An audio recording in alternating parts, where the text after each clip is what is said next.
All right, Dean, we're about to go live on Facebook. You ready, Akhi? Ready when you are. Bismillah. Okay, we're live. Awesome.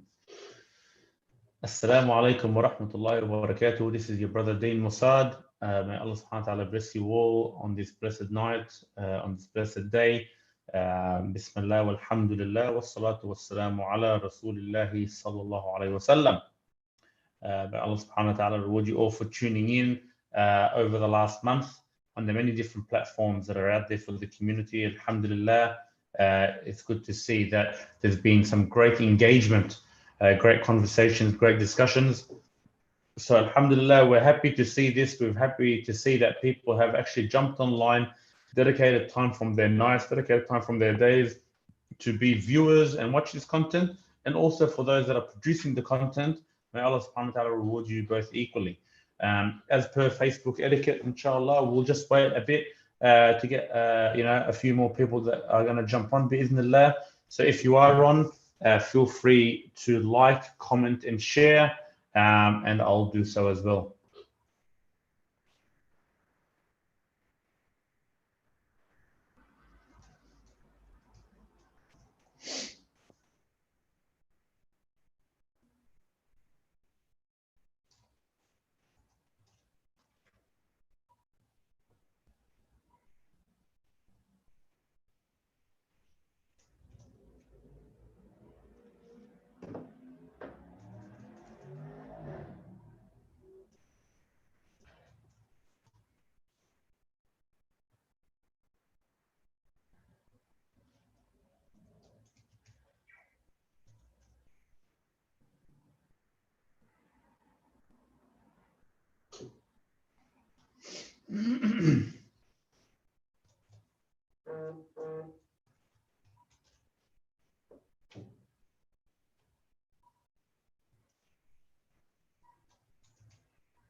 What's happening? So feel free, guys, to jump on and comment with Allah ta'ala. Let us know where you're watching from.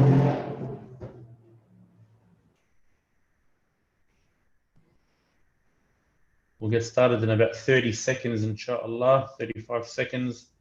Let us know, give us a salam, give us salams, give us assalamu alaikum, comment it in the section, inshallah. Let us know which part of town you're watching from. And feel free to engage along this discussion, inshallah. I don't like discussions whether I'm giving workshops at mosques or organizations or giving a talk. I don't like it to be one-sided. I don't like it to be me talk and you listen. I like for there to be some engagement. So feel free to engage publicly. No one will judge you. And inshallah, this way, that way, then we can have a two-sided conversation. And feel free to share your experiences, maybe volunteering experiences with the different charities that you have volunteered with. Feel free to even comment those charities that you have engaged with on a grassroots level in the comment section. We'd like to see a lot of comments today, bi'idhnillah ta'ala.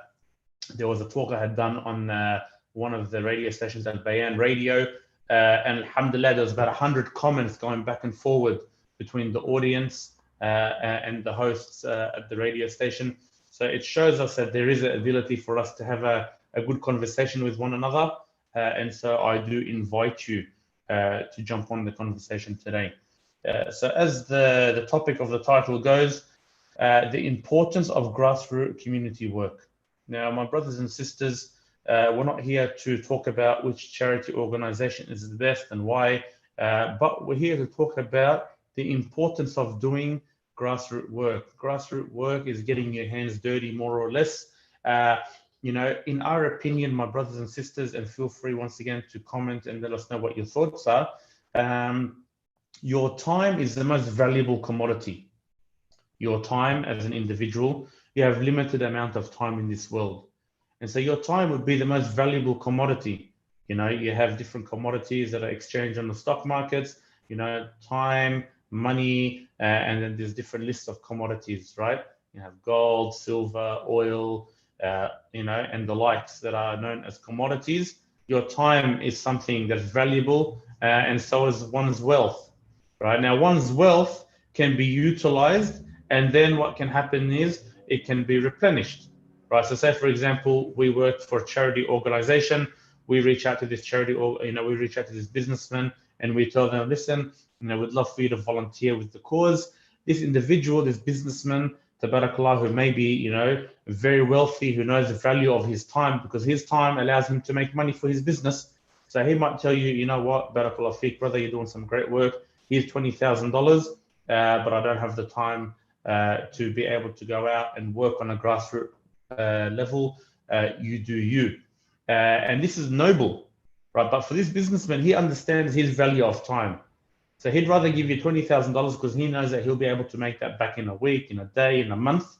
But to take time from his busy schedule to take, a 4-hour block, an 8-hour block of his time, he's going to be delayed on orders. He's going to be delayed on his emails. He won't be able to get the work that he usually done or she gets usually done. And this can pose to be a problem for this particular individual. We're not saying that the person that gives is inferior to the person that gives their time, right? So everyone has a different skill set, and so someone may feel that they're better suited to give money as opposed to their time. But what we essentially would like to see, and we see in this current landscape, and in the context that we're in, whether it's locally or globally, money hasn't solved some of the world's problems. So say, for example, poverty, right? Money keeps getting thrown at different parts of the world, whether it's through Zakat, whether it's through Sadaqah. Every year in Ramadan, we keep throwing money, thinking that this is going to be the solution to a problem. I remember there was a fundraiser going back maybe 3-4 years ago, and they were doing a fundraiser for a particular part of town, and they had like a video conference call. And for this particular institution, they wanted to fundraise money to send it to this part of town overseas. And the people actually said, we actually don't want your money.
Inshallah, let's see if we're back online. Inshallah, let's have a look. We'll jump back online. Apologies for those technical difficulties. Let's see if we're back, my brothers and sisters.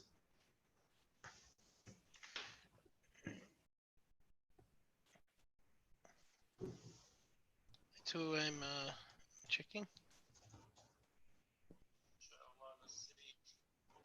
Yep, looks like we're back on. We are back online. Our apologies, my brothers and sisters, for these technical difficulties. This is something that we call the first world problem. SubhanAllah. First world problem that we live in today, you know, in a beautiful country like Australia, is, you know, the beauty of internet. It either works for you or it can work against you. So just to see if our online audience are still with us after this technical difficulty, let's have a look, inshallah. Let's try and get some engagement, my brothers and sisters, bismillah. And whoever was watching in, let us know where I was up to. So let me know, inshallah, where I was up to, please.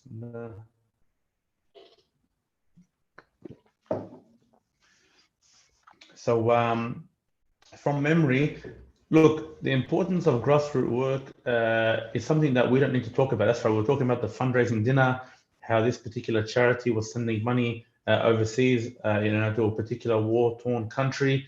And, you know, they thought that the people on the ground there needed money. But at that point in time, they said, no, we don't need any money. Like every charity was giving them money, not just charities from Australia, charities from all around the world were giving them money. Right? They said, we don't need any more money now. We need your dua. Now, in a local context here in Australia, right, the benefit that we have here is that we can actually go out and do a grassroots effort. We can go out, for example, feed the homeless. We can go out, feed the poor and needy. We can go out, we can do youth programs. We can go out, we can visit the elderly. We can visit those with different abilities. There are so many things that we can do, alhamdulillah, that don't require us to buy a plane ticket, that don't require too much funds or money. It doesn't require too much sacrifice, and we can do it, you know, on a Saturday night or a Monday morning, whatever the case is. And this will teach you and I, my brother and sister, you know, many different lessons. I know a lot of different businessmen that will speak to me. They'll say, Dean, you know, we don't know how you have the time to do, you know, the things that you're involved in. And maybe I didn't mention in the beginning, you know, I just wanted to showcase to the community that, you know, I may come from a position of experience. So a few projects that I'm involved in, one of them is an organization called Brothers in Need. So I'm one of the co-founders and the director for Brothers in Need, a local non-for-profit that has been established since 2015 in 2 states, in New South Wales and in Queensland. Also, I'm involved in another charity, you know, another non-for-profit called Project Quran, and, you know, alhamdulillah, that's been established since February of 2019. I've also been a teacher and a mentor at Al-Firdaus College for the last 3 years. I'm also a registered counselor. So we're not saying all of this to toot one's horn or to, you know, talk oneself up. But alhamdulillah, I'm involved in different pockets at different levels within the community. And this allows me to gain a wide range of experience and knowledge. And I get to sit down and I get to speak with all different kinds of people. And I get to see what the real problems are. Now, you know, people might ask, you know, people have asked, you know what, you've established this organization. It's been 5 years, Brothers in Need. Why don't you sit in the office and, you know, organize things in the background and scale your operations across Australia and the world? Number one, I don't want to reinvent the wheel. So some other charities are doing some great work overseas. Why reinvent that for? But not many charities are doing local work. Number two, I worry for myself if I sit at an office, if I sit behind a laptop and I organize everything from that perspective, I won't be on the ground. And if I'm not on the ground, I won't be able to really understand what the people need. And if we look at the prophetic way, the way of the Prophet of Allah, sallallahu alayhi wasallam, you know, he was with the people. The Prophet of Allah, sallallahu alayhi wasallam, he was with the people.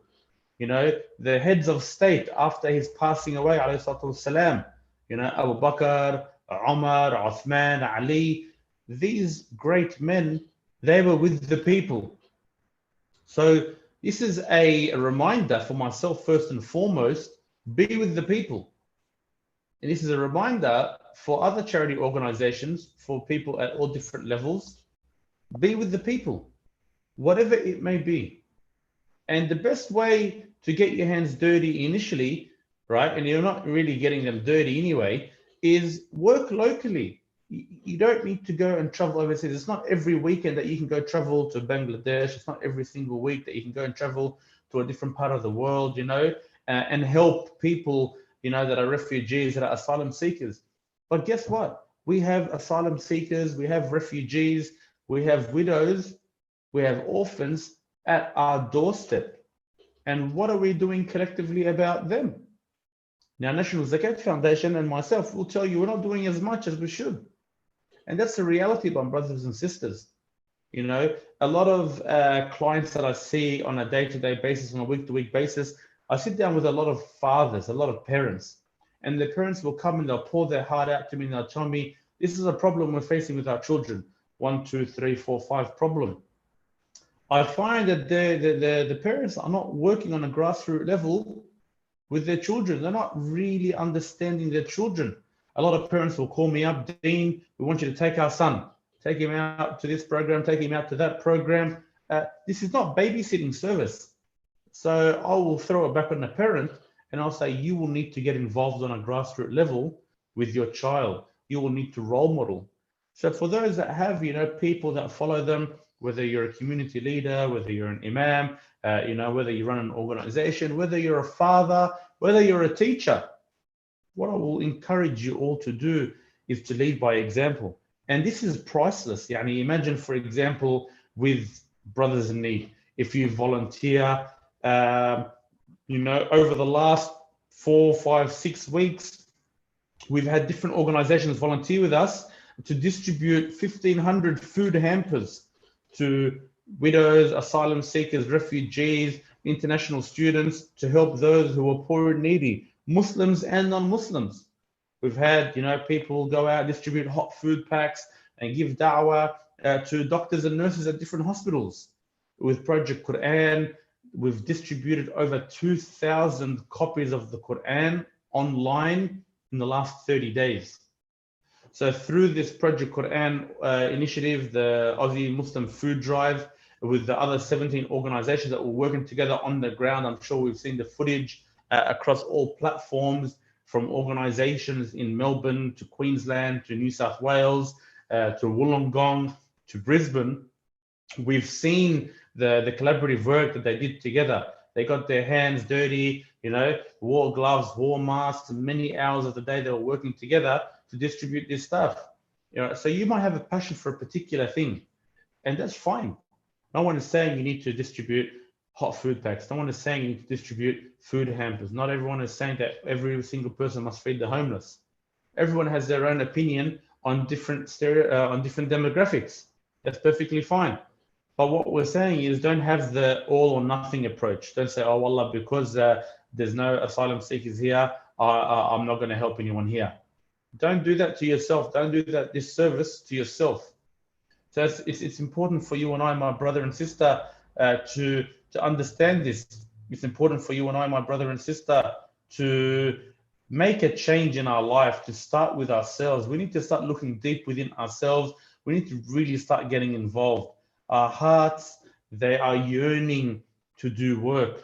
I'm not just talking about the physical work. I'm not talking about work that you get paid for. Yes, you can do da'wah. Yes, you can get involved in charity and get paid for it. And this won't detract your reward. And we talk about the example of Abu Bakr radiallahu anhu, when he was the head of state after the Prophet of Allah, peace be upon him, sallallahu alayhi wasallam, passed away. He assumed the role of head of the state. And the first day he was on the job and people were in need of help. And they were looking for him in his office per se, and they couldn't find him. So they went out to the marketplace and they found him working. Oh, head of state, oh, Amir, people are looking for you. He's like, yeah, no problem, but I've got a family I've got to look after. I've got to put a roof over my family's head.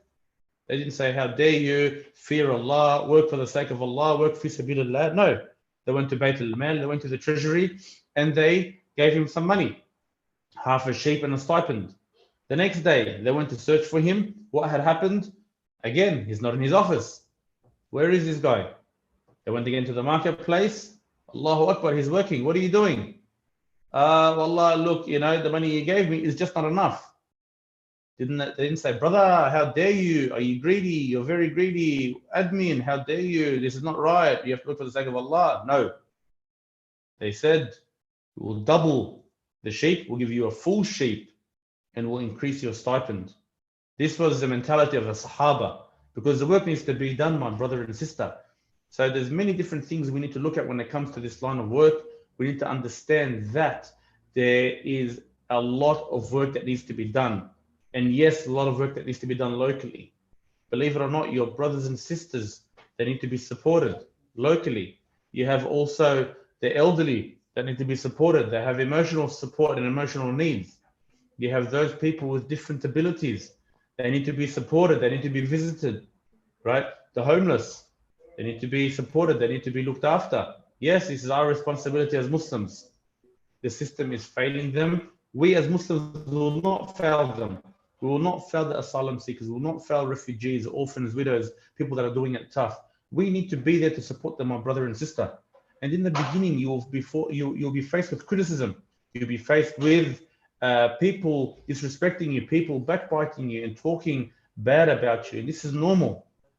Everybody will tell me, they'll send me a snapshot. Brother, did you see what this brother said about you on Facebook? Brother, did you see what this group said about you on Facebook? I say, Barakallahu fihum. May Allah subhanahu wa ta'ala bless them. All this backbiting, I'm getting the rewards on the day of judgment for it. I'm not worried. I'm not fussed. So you and I, my brother and sister, we need to put this aside. We need to put this mentality aside. Oh, what are the people going to say? It does not faze us what the people say. Every single month on Facebook, minimum, I'll get tagged, Dean, you're this, Dean, you're that, your organization this, your organization's that. We're not fussed. We don't even worry for a microsecond. So when you get your hands dirty with whatever work that you will get involved in, whether it's packing Qur'ans, whether it's distributing hot food, whether it's visiting the elderly, whether it's visiting those with different abilities, whether it's the poor and needy, whether it's looking after your brothers and sisters who are asylum seekers, whatever the case is, you will be spoken about. And that is perfectly fine, my brothers and sisters in Islam. It is perfectly fine to be spoken about. People speak bad about Allah Azza wa Jal. People say that Allah Azza wa Jal has a son. Allahu Akbar. People talk bad about the Prophet of Allah Sallallahu Alaihi Wasallam. They would call him a madman, a magician. Imagine you and I, people that sin continuously, intentionally. We commit sins day and night, my brothers and sisters. You and I, we will be talked about. Whether you do grassroots work, whether you don't do grassroots work. And the more you put yourself out publicly, my brother and sister, the more you will get talked about. And once again, that's perfectly fine. So my brothers and sisters, I encourage you today, tonight is an odd night. Tonight is a night that we can make dua to Allah Azza wa Jal. Tonight is potentially Laylatul Qadr. We're still in the last 10 nights of Ramadan. So if we haven't made an intention to become better people, then we can do so tonight. And like one of my beautiful teachers says, it's not how we start, but it's how we finish. And if we make Allah subhanahu wa ta'ala first, He'll never make us last. So don't ever, my brother, despair, and my sister, despair. Be from those people who continuously renew their intention. Immerse yourself in the da'wah. Immerse yourself in community work. For me, as a registered counselor, when I sit down with different clients that have behavioral issues, whether it's gambling, whether it's gaming, whether it's pornography, addiction, or the like, I always tell them, we need to be productive. Now, different psychologists, different counselors will tell you the importance of getting someone involved in doing good, because they will get a natural feeling, they'll get natural hormones boost through their body. It will be of serotonin, different endorphins, dopamine. It will just flush through their body and it will give them that feel-good hormone. It will give them that feel-good feeling.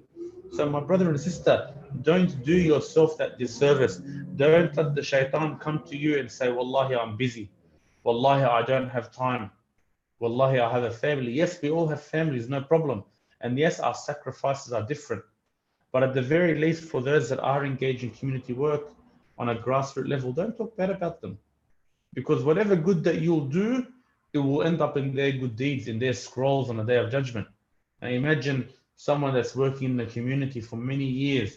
He may have a deficiency. We're not saying that these people are the ones that are doing everything 110% right.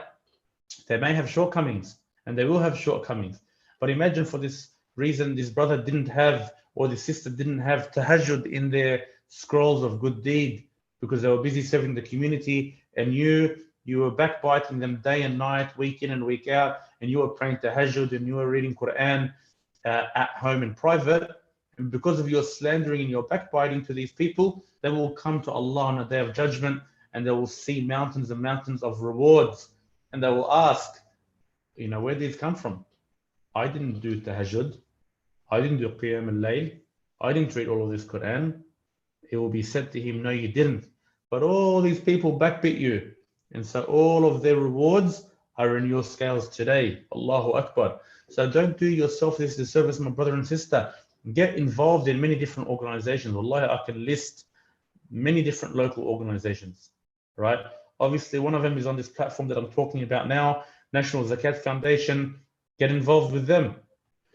You have Brothers in Need, another local organization. Get involved with them. You have Project Quran, another local organization. Get involved with them.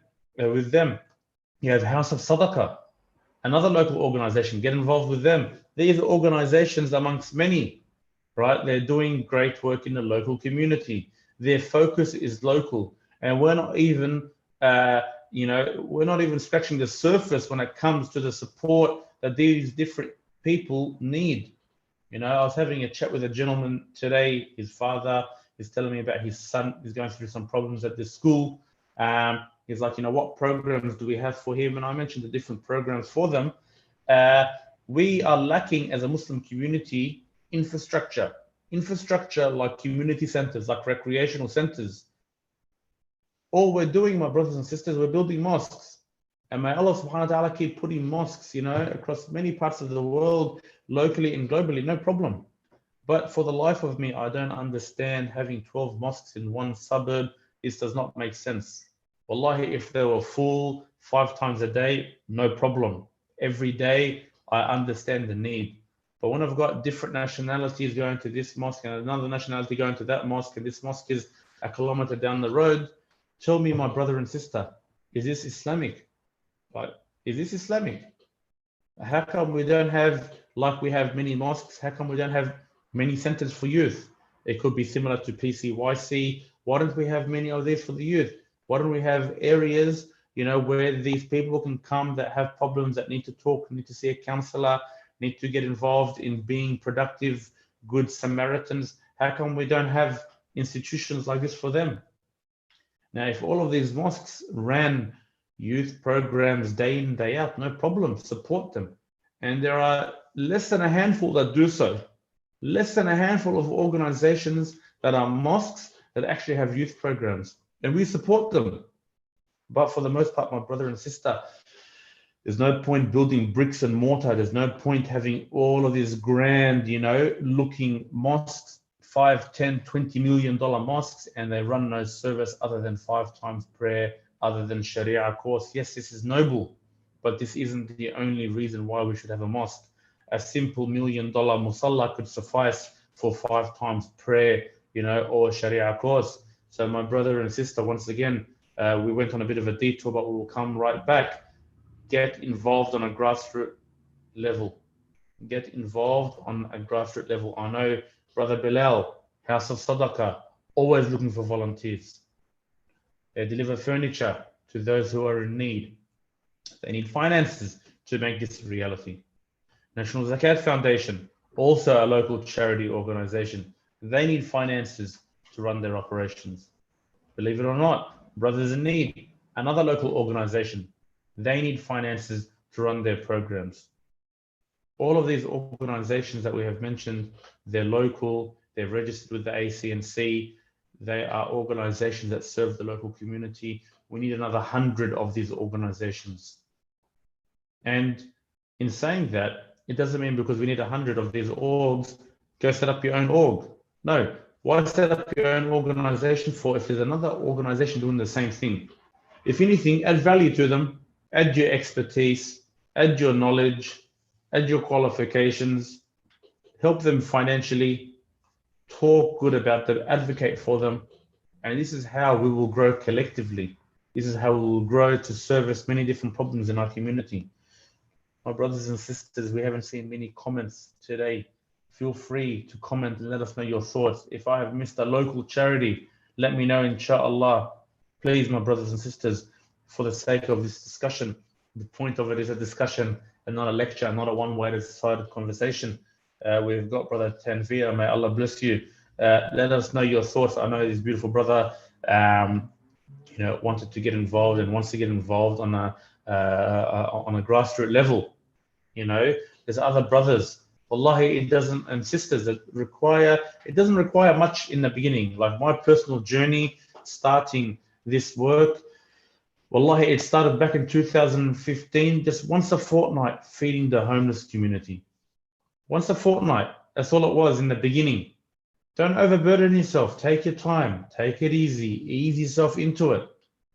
And then from there, once you have the capacity, once you have the resources, increase the frequency once a week. And then after a period of time, could take a year, could take a month, could take 6 months, increase the capacity.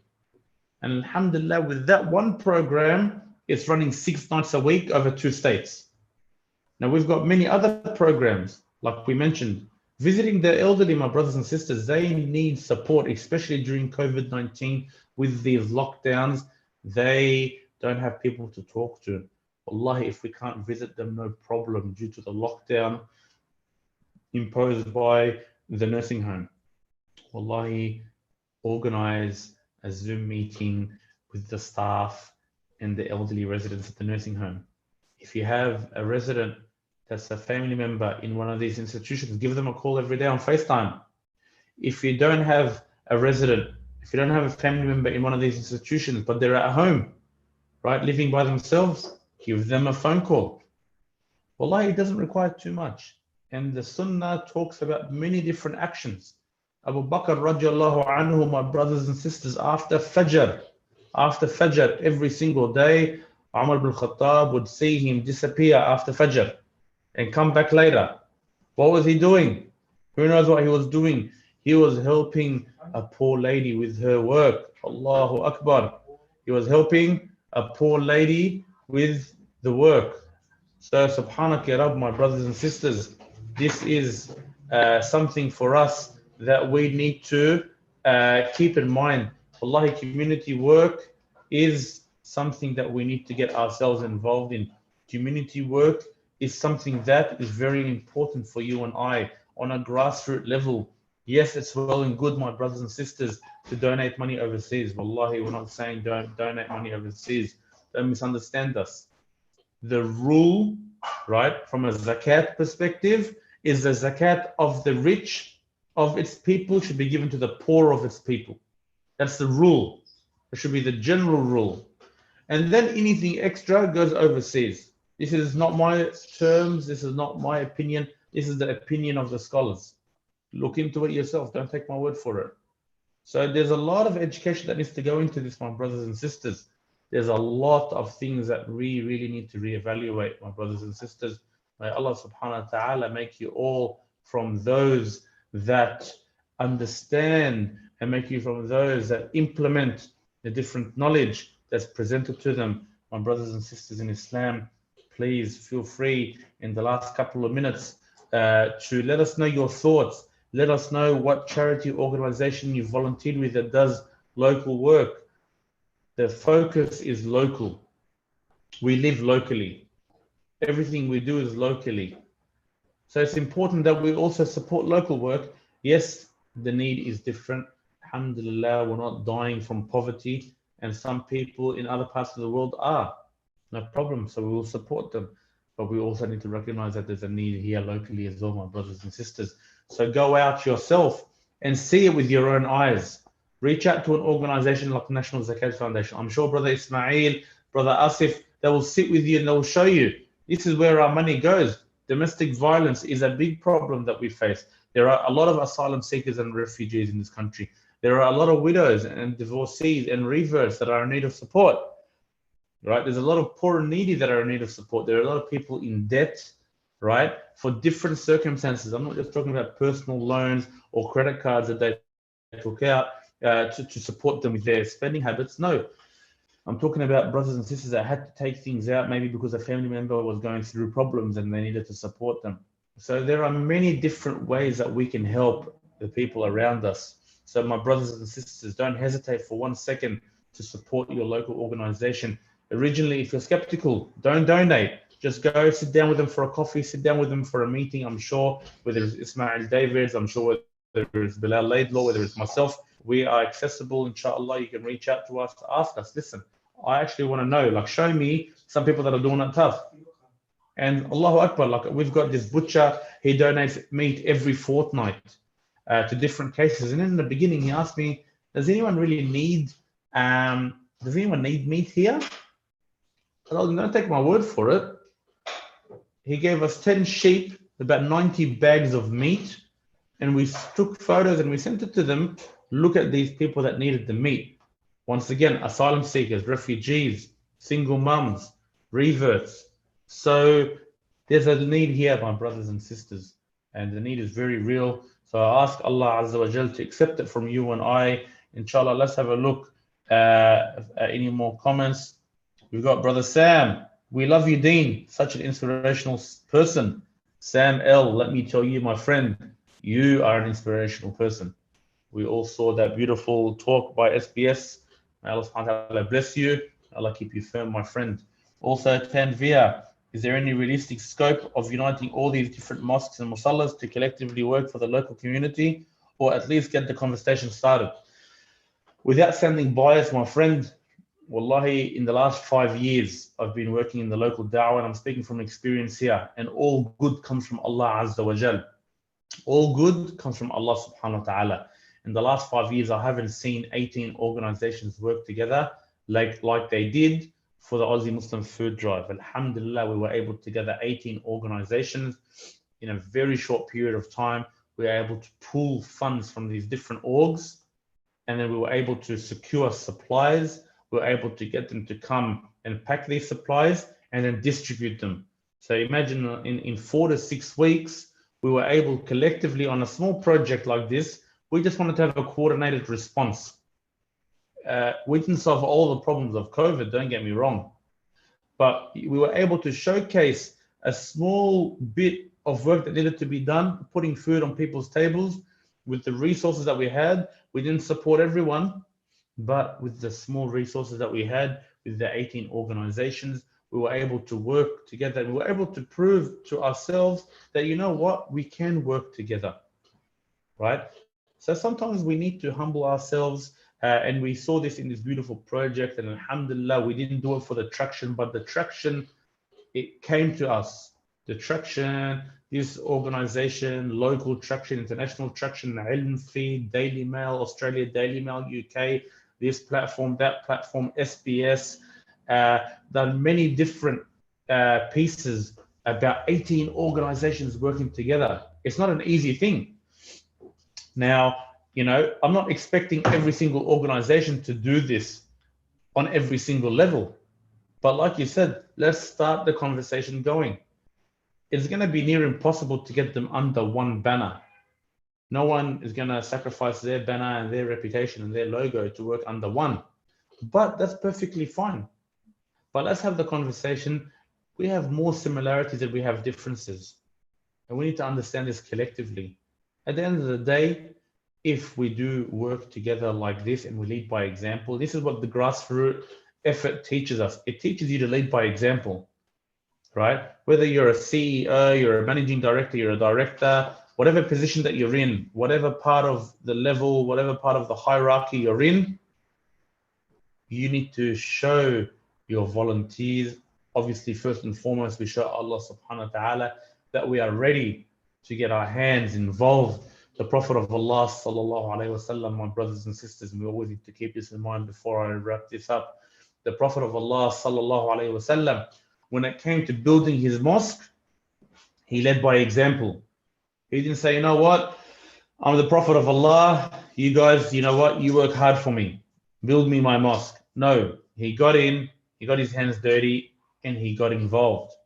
The same thing when it came to different skirmishes, when it came to different attacks, right? Battles. He wouldn't just sit back and in his castle, or in his house and say, you guys, right, defend the town. No, he would also participate in these different skirmishes, in these different campaigns. And throughout every part of his life, whether it was him being a husband at home, he was known to support his wives. He was known to be at the forefront of helping at every point in time. So my brothers and sisters, this is where it starts. If you're a husband, if you're a wife, start by example, start by leading by example, by being a role model for your children. And I can guarantee you, with the will of Allah subhanahu wa ta'ala, my brothers and sisters, if we do so, if we start leading by example, it requires some sacrifice and some determination. But if we start with ourselves, people will follow. So I ask Allah subhanahu wa ta'ala, my brothers and sisters, to accept this reminder from us. I ask Allah subhanahu wa ta'ala to allow us to implement what we hear. I ask Allah subhanahu wa ta'ala to keep us sincere and firm and steadfast. I ask Allah subhanahu wa ta'ala to allow us to see another Ramadan and many other Ramadans. I ask Allah subhanahu wa ta'ala to forgive us all our sins. I ask Allah subhanahu wa ta'ala to purify us from all the shortcomings that we have. I ask Allah subhanahu wa ta'ala to unite us, to allow us to work together for a better community, for a better society. I ask Allah Azza wa Jal to protect you and I who are watching. Subhanakallahumma bihamdik ashhadu an la ilaha illa ant astaghfiruka wa atubu ilayk.